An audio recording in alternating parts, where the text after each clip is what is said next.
Bonjour à tous et bienvenue dans cette nouvelle vidéo et bienvenue sur la chaîne Juliette Diary, votre magazine vidéo hebdomadaire où on échange, on partage, je vous donne aussi des conseils.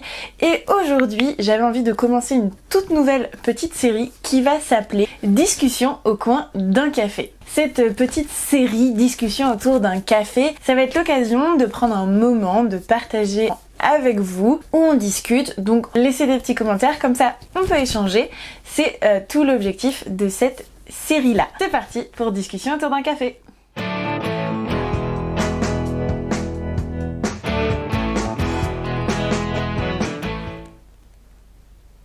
J'ai trouvé une citation qui m'a vraiment inspirée et j'avais envie d'en parler avec vous aujourd'hui. Le véritable voyage de découverte ne consiste pas à chercher de nouveaux paysages, mais à avoir de nouveaux yeux. Marcel Proust. Cette citation, je l'ai trouvée extrêmement inspirante parce qu'elle est venue vraiment me parler et je vais vous raconter une petite histoire de pourquoi elle est venue me parler. Mais avant de rentrer dans ce petit moment story time, en fait cette citation m'a fait penser au pouvoir des interprétations. J'ai fait toute une vidéo très explicative sur les interprétations dans nos communications et comment ça se passe. Vous pouvez aller voir juste ici. C'est quelque chose de vraiment très important, une notion très importante à retenir et j'en parle d'ailleurs dès le début de mes formations en communication que je fais parce que c'est un élément essentiel. Si vous voulez la version courte de cette explication, globalement, il faut faire la différence entre fait et interprétation. Un fait, c'est 100% vrai. Il n'y a pas de marge d'erreur, c'est 100% vrai. Et tout le reste, c'est une interprétation. Je vous invite quand même à aller voir cette petite vidéo. Vous pourrez aller la voir à la fin, je vous la mets à la fin de cette vidéo si vous souhaitez, parce que vous voulez attendre cette vidéo. Bref, je vous invite à aller la voir si vous souhaitez réduire les conflits stériles. Bref. Notre cerveau vient interpréter une situation et je me suis rendu compte que finalement, il n'y avait pas besoin d'avoir de nouvelles choses pour changer la situation que l'on vit. Et qu'en fait, il faut regarder avec des yeux différents. Je m'explique. On a un peu tendance, je dis on, c'est un on général, tout le monde ne le fait pas, mais c'est quand même assez récurrent. On a tendance à un petit peu rentrer dans une chasse au bonheur avec le, vous savez, je serai heureux quand j'aurai ci, quand j'aurai ça, quand il y aura ci, quand il y aura ça. Cet état d'esprit, il génère deux problèmes. Le premier, c'est que quand on est dans cet état d'esprit, on n'arrive pas à se satisfaire de ce que l'on a déjà. Alors, il n'y a pas de mal à vouloir plus. On n'est pas obligé de juste rester là où on est, il n'y a aucun mal à vouloir plus. Ce qui est problématique, c'est quand on ne veut que plus et qu'on ne se satisfait absolument pas de ce qu'on a déjà. C'est un peu l'éternel insatisfait. Deuxième problème, c'est que si on en vient à obtenir ce qu'on souhaitait, si on est trop dans cette démarche de je serai heureux quand, je serai heureux quand, je serai heureux quand, le jour où on obtient ce pourquoi on s'était dit je serai heureux quand j'aurai ceci, finalement on n'est pas si satisfait que ça. On l'a et on est là, bon ok, au suivant, qu'est-ce que je veux maintenant, je serai heureux quand j'aurai ça. Donc finalement c'est un cercle vicieux et on se retrouve jamais à être satisfait de ce que l'on a et on arrive à la fin de sa vie en se disant bah en fait j'ai jamais été heureux de ma vie. C'est peut-être un peu violent ce que je dis, mais c'est parce que en fait moi c'est quelque chose qui m'a beaucoup hanté et qui m'a fait très peur. D'arriver sur mon lit de mort en me disant j'ai pas profité de ma vie, j'ai pas été heureuse. Je ne sais pas si vous aussi, certains d'entre vous, ça vous parle cette notion-là. Moi j'avoue que ça me fait un petit peu suffoquer. Mais je sais pas si, vous aussi ça vous résonne, ou alors pas du tout. Petit moment, story time. Je suis revenue des États-Unis en septembre 2017 et même si ça n'a pas été diagnostiqué, je suis persuadée que j'ai fait une dépression. Et cette dépression, elle a duré pendant un petit moment quand même parce que j'ai l'impression qu'elle a vraiment disparu. Je sais pas si on peut dire ça, mais où j'avais le sentiment d'en être sortie, en tout cas, mi-fin printemps 2020. Donc 2017, mi-fin printemps 2020, on est sur une dépression d'à peu près 2 ans et demi, avec des hauts et des bas, mais sur globalement une dépression de 2 ans et demi. En fait, ce qui s'est passé, c'est que à mon retour des États-Unis, j'ai eu la sensation d'avoir absolument tout perdu. Je m'étais créé une vie là-bas et j'avais l'impression que en revenant ici, en France, j'avais perdu tout ce que j'avais créé. toute ma vie que j'avais créée, j'avais perdu. Ma vie sociale, mon appartement, ma deuxième famille, parce que là-bas j'avais comme une famille d'adoption, j'avais perdu aussi mon copain. J'avais l'impression d'avoir perdu tous les pans de ma vie, que ce soit amoureux, social, perso, pro, matériel, parce que j'ai dû tout vendre, mes meubles, ma voiture. Donc la sensation vraiment d'avoir absolument tout perdu. Maintenant, c'était vraiment une sensation. Parce que si on regarde rationnellement, c'est simplement, c'est des gros changements, mais c'est en fait plusieurs étapes de la vie. J'avais une étape aux États-Unis, et là, j'allais commencer une nouvelle étape de ma vie. Sauf que ça, j'avais beau le savoir rationnellement, ça résonnait pas du tout comme ça en moi. J'étais obstinée par cette idée de j'ai tout perdu, j'ai plus rien, rien n'y faisait. Et pourtant, dans ces 2 ans et demi, il s'est passé beaucoup de choses finalement dans ma vie. Je suis revenue des États-Unis en France, je suis partie à Barcelone. À Barcelone, j'ai commencé à travailler dans une entreprise. Je suis revenue en France, je suis partie à Nantes, à 1 heure de ma ville natale. Au bout d'1 an, je suis revenue dans ma ville natale. Et puis, je suis restée quelques mois et j'ai redéménagé à quelques minutes de ma ville natale. Dans cette période, j'ai eu des moments de un peu mieux et des moments au fond du trou. Mais je me souviens vraiment de ce moment où c'était un fond du trou. Là, je me suis vraiment sentie couler, mais couler. C'est-à-dire que là, je disais même à mes amis, vous savez, des fois, on voit pas trop la lumière au bout du tunnel. Mais je dis, mais moi, j'ai même pas l'impression d'être dans un tunnel, en fait. J'ai l'impression d'être dans un gouffre. Et d'être bien dans le fond et pas possibilité de se relever.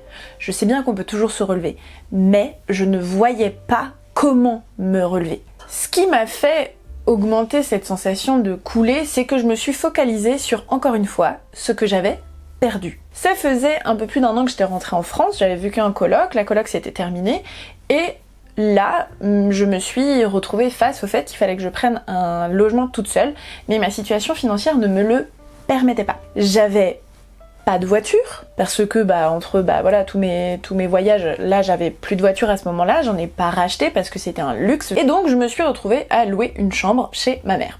Ma mère loue des chambres chez elle, et donc je me suis retrouvée à lui louer une chambre. Là je vous dis pas le mal que ça fait à l'ego, parce que je me suis sentie en situation d'échec la plus totale.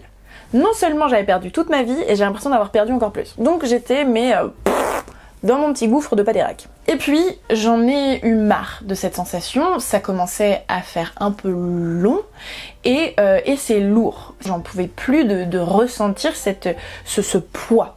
Et j'ai commencé vraiment une démarche pour m'en sortir. Et c'est vers la fin 2019 que j'ai commencé à un petit peu entrevoir, tout du moins, la lumière au bout du tunnel. J'ai commencé à me dire, ok, là, on avance. Je suis peut-être sortie de mon gouffre de Padérac. Ma situation actuelle n'avait pas forcément changé. J'ai finalement déménagé en février 2020.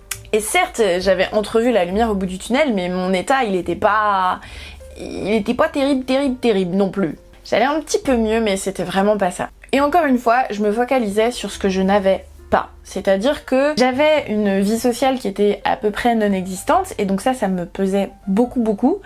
Et mon travail aussi me pesait, puisque je n'étais pas là où je voulais, je n'avais pas les résultats que je souhaitais. Et puis un jour, non, pas vraiment un jour, mais plutôt sur une période, je me suis rendu compte de quelque chose qui a vraiment changé ma vie en fait à partir de ce moment-là. Ma situation en soi, dans le physique, elle ne changeait pas, hormis ce déménagement en coloc, mais j'avais été en coloc quelques temps auparavant et ça n'avait rien changé sur mon état dépressif. Hormis ce déménagement, sinon rien n'avait changé.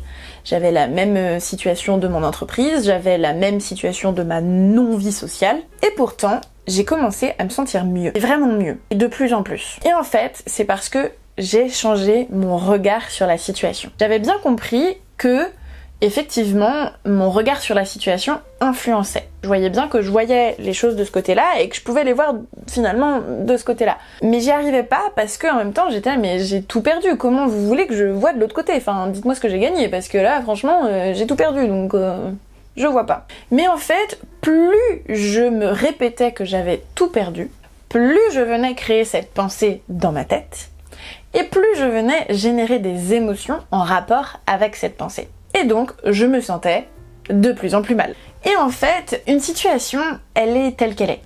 Elle est comme elle est, une situation, on peut voir si on peut la changer, est-ce qu'il y a des choses qu'on peut contrôler pour modifier cette situation, mais sinon, une situation, elle est telle qu'elle est. Mais on n'est pas obligé de toujours archi souffrir de cette situation. Parce que, notamment sur mon activité, j'y donnais tout en fait pour que les résultats soient différents. Mais j'avais mis mon attention sur ce que je n'avais pas, au lieu de ce que j'avais. Et donc ça, c'est vraiment très important à comprendre cette notion-là au niveau de notre cerveau. C'est-à-dire que on va interpréter une situation d'une certaine manière, donc on va créer des pensées par rapport à cette situation, et nos émotions vont être générées par rapport à cette pensée qu'on a eue. Et donc, c'est pas tellement une situation qui nous génère des émotions, mais plutôt notre interprétation de la situation. Là, en l'occurrence, les choses, les mois plus tard, n'ont pas changé, en fait. Moi qui voulais absolument vivre à l'étranger, j'étais en France. Moi qui voulais absolument avoir un business qui tourne, il tournait pas. Et en plus, on était rentré dans l'époque du premier confinement. Et cette situation du confinement, moi je n'avais pas de contrôle dessus. C'est pas moi qui avais décidé de mettre un confinement. Donc j'avais pas de contrôle sur cette situation. Donc la seule chose que je pouvais faire, c'était accepter ma situation actuelle. Et ça, c'est très dur. C'est très difficile parce que notre cerveau, il voit pas. Ça, il voit pas ce deuxième regard qu'on peut avoir, ou ce troisième ou quatrième. Et parfois, on n'arrive pas à se sortir d'un état, finalement, à cause de notre regard sur la situation. Je comprends bien qu'il y a des situations où c'est beaucoup plus difficile que d'autres d'avoir un regard différent. On est d'accord. Mais sur certaines situations, on peut venir changer ces choses-là. C'est pas évident de changer ces choses-là. Moi, j'ai mis 2 ans et demi pour réussir à changer de regard. Alors, si vous vivez une situation où vous avez du mal à vous en sortir, bien sûr que j'espère que ça va prendre moins de temps que 2 ans et demi. Et peut-être ça en prendra plus. Mais tenez le coup. Et d'essayer déjà, au lieu de mettre le focus, c'est-à-dire votre attention sur ce que vous n'avez pas, sur ce qui vous manque, sur les choses que vous avez perdues, sur les choses que vous n'arrivez pas à avoir, c'est des petits pas, mais allez mettre votre attention sur des petites choses que vous avez. Qu'est-ce que vous avez? Moi qui avais tout perdu, enfin cette sensation en tout cas d'avoir tout perdu, finalement, en allant voir ce que j'avais, ça m'a aidé à commencer en fait ce travail. Je dis pas que c'est une baguette magique, hein, pas du tout. Mais déjà de mettre ce travail en place, d'aller voir qu'est-ce que, au lieu de ce que je n'ai pas, ce que j'ai. Et là, ça va vraiment venir changer votre pensée et donc votre émotion ou vos émotions sur une situation. Et donc finalement, moi c'est ce que j'ai compris dans la citation de Marcel Proust. Quand il dit ne cherchez pas de nouveaux paysages, mais plutôt une nouvelle paire d'yeux. Parce que finalement, c'est ça en fait. C'est le paysage, il n'a pas changé, mais on peut regarder avec des nouveaux yeux. Et est-ce qu'on peut pas essayer de faire ça? C'est très difficile, mais j'avais vraiment envie de vous le partager dans cette petite discussion au coin du café, parce que je suis sûre que je ne suis pas la seule qui a vécu des choses difficiles, où on voit pas la lumière au bout du tunnel. Et donc j'avais envie de faire ce message un peu inspirant, je l'espère en tout cas, c'est ok de vivre ces moments difficiles, c'est complètement ok, et vous n'êtes pas tout seul dans cette situation, d'autres personnes aussi les vivent, ne vous inquiétez pas, et on s'en sort. Un jour on s'en sort. Et ça peut être aussi avec l'aide de professionnels extérieurs. Si on n'y arrive pas tout seul, il n'y a pas de mal à aller voir de l'aide extérieure. Moi, je suis régulièrement allée voir de l'aide à l'extérieur. Donc je sais pas si vous aussi vous avez déjà senti ça, vous ressentez ça en ce moment. Et si vous avez envie d'échanger, c'est une vidéo échange. Et donc allez-y, laissez vos commentaires. Si vous n'avez pas envie de laisser des commentaires aux yeux de tous, vous pouvez m'envoyer un message privé via mon adresse mail ou via Instagram. Toutes les informations sont dans la description. Bon, sur ce, cette vidéo de discussion un petit peu longue, forcément un petit peu plus longue que les autres, je vous souhaite une excellente journée et je vous dis à très bientôt dans une prochaine vidéo. Ciao ciao!